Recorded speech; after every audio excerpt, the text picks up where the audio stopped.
Praise the Lord. ஆண்டவர் ரட்சகருமாகிய இயேசு கிறிஸ்துவின் விலையேறி பெற்ற வல்லமுள்ள நாமத்தால் இந்த நாள் கர்த்தருடைய வார்த்தை மூலம் உங்களை சந்திக்கிறது மிக்க மகிழ்ச்சி. இந்த நாள் கர்த்தர் நமக்கு கொடுத்த வார்த்தை சங்கீதங்களின் புத்தகம் 90ஆம் சங்கீதம் 1ஆம் வசனம். ஆண்டவரே தேவரீர் தலைமுறை தலைமுறையாக எங்களுக்கு அடைக்கலமானவர். இந்த சங்கீதம் 90ஆம் சங்கீதம் சொன்னால நிறைய பேருக்கு தெரிஞ்சிருக்கும். அது தேவனுடைய மனிதன் ஆகிய மோசேயின் ஜெபம். மோசேயின் ஜெபம். இன்றைக்கு மோசே நம் முற்பிதாக்களை வழி நடத்தும்படி கர்த்தரால் தெரிந்து கொள்ளப்பட்ட தாசன். பூமியில் உள்ள சகல ஜாதிகளிலும் ஜனங்களிலும் சாந்த குணமுள்ள தெய்வ மனுஷன். அந்த தெய்வ மனுஷனுடைய ஜெபம் எப்படி இருக்குது? தேவரீர், ஆண்டவரே தேவரீர் தலைமுறை தலைமுறைக்கும் எங்களுக்கு அடைக்கலமானவர்.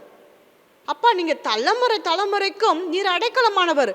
ஒவ்வொரு தலைமுறையிலும் நீங்க தான்ப்பா எங்களுக்கு அடைக்கலம். எல்லா தலைமுறையிலும் நீங்க தான் அடைக்கலம். மொழிபெயர்ப்பு இப்படியா சொல்லப்பட்டிருக்கு. ஒவ்வொரு தலைமுறையிலும் நீங்க தான் ராஜா அடைக்கலம். ஒவ்வொரு தலைமுறையிலும் நீங்க தான் அடைக்கலம். எல்லா தலைமுறைகளுக்கும் நீங்க தான் அடைக்கலம். அந்த வார்த்தை அழகாக பொருந்தது பாருங்க. ஒவ்வொரு தலைமுறைக்கும் நீங்க தான் அடைக்கலம்.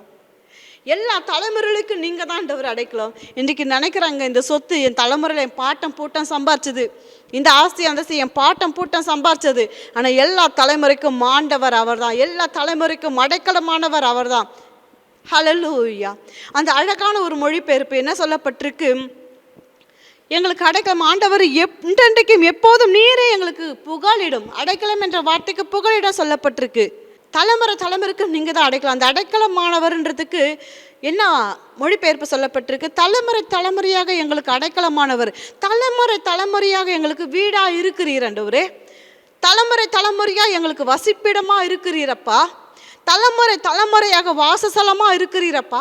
தலைமுறை தலைமுறையாய் சரணாலயமாக இருக்கிறீரப்பா. தலைமுறை தலைமுறையாய் பாதுகாவலாக இருக்கிறீரப்பா. ஆண்டவரே, ஆரம்பத்திலிருந்தே நீர் எங்களுக்கு வீட்டை போல் இருக்கிறீரப்பா. அப்பா, எங்கே தான் நம்ம தங்கியிருக்கிறோம்? அவருக்குள்ளே தான் தங்கியிருக்கிறோம். அவர்கிட்ட தான் தங்கியிருக்கிறோம். அவர் தான் நமக்கு வீடாக இருக்கிறாரு.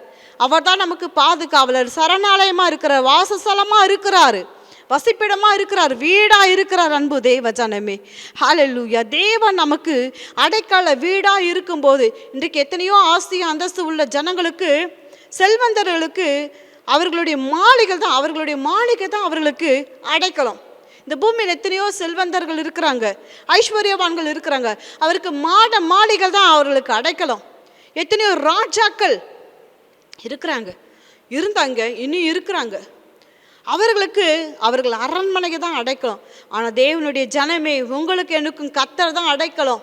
உங்களுக்கு எனக்கும் கர்த்தர் தான் அடைக்கலாம். அவர் தான் வீடு, அவர் தான் வாசஸ்தலம், அவர் தான் சரணாலயம், அவர் தான் புகலிடம், அவர் தான் பாதுகாப்பு, அவர் தான் வீடு. ஹல்லேலூயா, ஹல்லேலூயா. விசுவாசிகளுக்கு உண்மையான வீடாக இருப்பவர் நம் ஆண்டவராகிய இயேசு கிறிஸ்து. அவர் உயிர் உள்ள தேவனாக இருக்கிறார்.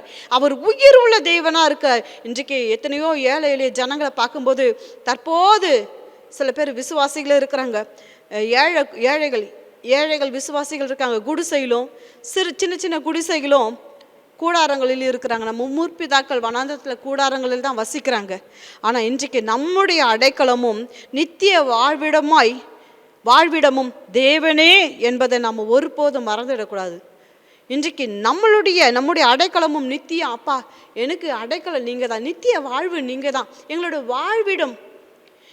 வாழ்விடமும் எங்கள் தேவனே என்பதை நம்ம ஒரு நாளும் மறந்துடக்கூடாது. அன்பு தெய்வ ஜனமே, இன்றைக்கு அந்த அநாதி தேவனை நமக்கு அடைக்கலன்ட்டு நம்ம வசனத்தில் வாசிக்கிறோம். இன்றைக்கு கர்த்தர் எப்படி இருக்கிறாரு? எப்படியாப்பட்டவராக இருக்கிறாரு? இன்றைக்கு தாய் தகப்பனை நம்பி இருக்கிறோம், ஆஸ்தி அந்தஸ்தை நம்பி இருக்கிறோம், உறவுகளை நம்பி இருக்கிறோம். இன்றைக்கி அநாதைகளை, திக்கற்ற பிள்ளைகளை, அநாதைகளை, ஏழை எளியராக இருக்கிறோம். நான் தனியாக இருக்கிறேனேன்னு சொல்கிறோம். நீங்கள் கர்த்தர் எப்படியா இருக்கிறார் பார்த்தீங்களா? அன்பு தெய்வ ஜனமே, உங்களுக்கு அவர் சரணாலயமாக இருக்கிறார், வாசஸ்தலமாக இருக்கிறாரு. அது மட்டும் இல்லை, வசிப்பிடமாக இருக்கிறாரு, வீடாக இருக்கிறாரு, பாதுகாவலராக இருக்கிறார், புகலிடமாய் கர்த்தர் இருக்கிறாரு. இன்றைக்கு நமக்கு அடைக்கலமும் நித்திய வாழ்விடமும் தேவனே என்பதை நம்ம ஒரு நாளும் மறந்துக்கூடாது. அர்ப்பணித்து ஜெபிக்கலாமா? இன்றைக்கி உங்களோட எதிர்பார்ப்பு எப்படியா இருந்தாலும், அப்பா நீங்கள் மாத்திரம் என் வாழ்க்கையில் இல்லைண்ணா,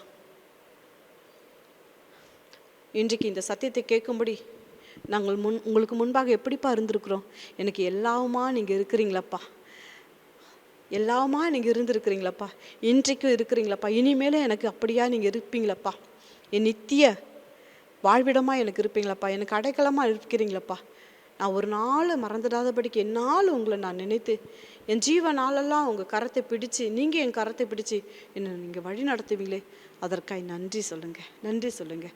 அதனால தான் தேவனுடைய மனுஷனாகிய மோசேயின் ஜெபம், நம் தேவன் யார் என்பது அறிஞ்சதுனால தான் ஆண்டவரே தேவரே தலைமுறை தலைமுறைக்கும் அடைக்கலமானவர் என்று அவர் ஜெபம் பண்ணினார். அப்படிப்பட்ட ஜெபம் நம்ம தேவன் யார் என்பதை அறிந்து கொண்டு ஆழங்களில் உணர்ந்து தேவனுடைய ஆழங்கள் அற்புதங்களை உணர்ந்து ஜெபம் செய்யணும் அன்பு தேவ ஜனமே. அப்படிப்பட்ட ஆழங்களில் அன்பின் ஆழத்தை உணர்ந்து வல்லமையான கிரியைகளை செய்த தேவன் யார் என்பதை உணர்ந்து தேவனுடைய மனிதனாகிய மோசே ஜெபிச்சார். இன்றைக்கு ஆழங்களை உணர்ந்து ஜெபிக்கிறவர்களாக இருக்கணும். அந்த அடைக்கலம் என்ற வார்த்தைக்கு அவ்வளோ ஆழங்கள் இருக்குமானால் இன்றைக்கு அந்த அடைக்கலமான தேவனுடைய சமூகத்தில் இருக்கிறோம். அடைக்கலமான தேவனுடைய சமூகத்தில் இருக்கிறோம். அவருக்கு நன்றி சொல்லு. என்னாலும் எனக்கு அடைக்கலமானவரே உமக்கு நன்றி. உள்ளத்தின் ஆழத்திலிருந்து சொல்லலாமா, எனக்கு வசிப்பிடமாக இருக்கிறவரே உமக்கு நன்றி, வாழ்விடமாக இருக்கிறவரே உமக்கு நன்றி, சரணாலயமாய் பாதுகாவலராய் புகலிடமாக இருக்கிறவரே உமக்கு நன்றி அப்பா. எங்களுடைய அடைக்கலமும் எங்களுடைய வாழ்விடமும் நீங்கள் தான் என்பதை நான் ஒரு நாளும் மறந்துடாதபடிக்கு அப்பா என்னை நடத்துகிறவரே உமக்கு நாங்கள் நன்றிகளை செலுத்துகிறோம்ப்பா. ஜெபிக்கிற ஒவ்வொரு பிள்ளைகளுக்காய் நன்றி அப்பா. உணர்ந்து ஜெபிக்கிற ஒவ்வொரு பிள்ளைகளுக்காய் நன்றிகளை செலுத்துகிறோம். வழி நடத்தும் பெரிய காரியங்களை செய்யுங்க இயேசுவின் நாமத்தில் பிதாவே, ஆமென் ஆமென். அடைக்கலமானவருடைய கரத்தில் இருக்கிறீங்க அன்பு தேவ ஜனமே. நீங்கள் சாதாரணமான ஆள் அல்ல, அசாதாரணமான கிரியைகளை செய்கிறவுடைய வல்லமையானுடைய பிள்ளைகள் என்பதை ஒரு நாளும் மறந்துடாதீங்க. அந்த அடைக்கலமானவருடைய கரம் உங்களோடு கூட இருக்குது, அடைக்கலமானவருடைய தயவு உங்களோடு கூட இருக்குது. அடைக்கலமானவர் உங்களுக்கு துணையாக இருப்பார், எல்லாவற்றிலும் ஜெயம் எடுக்க உதவி செய்வார். God bless you. Have a blessed day.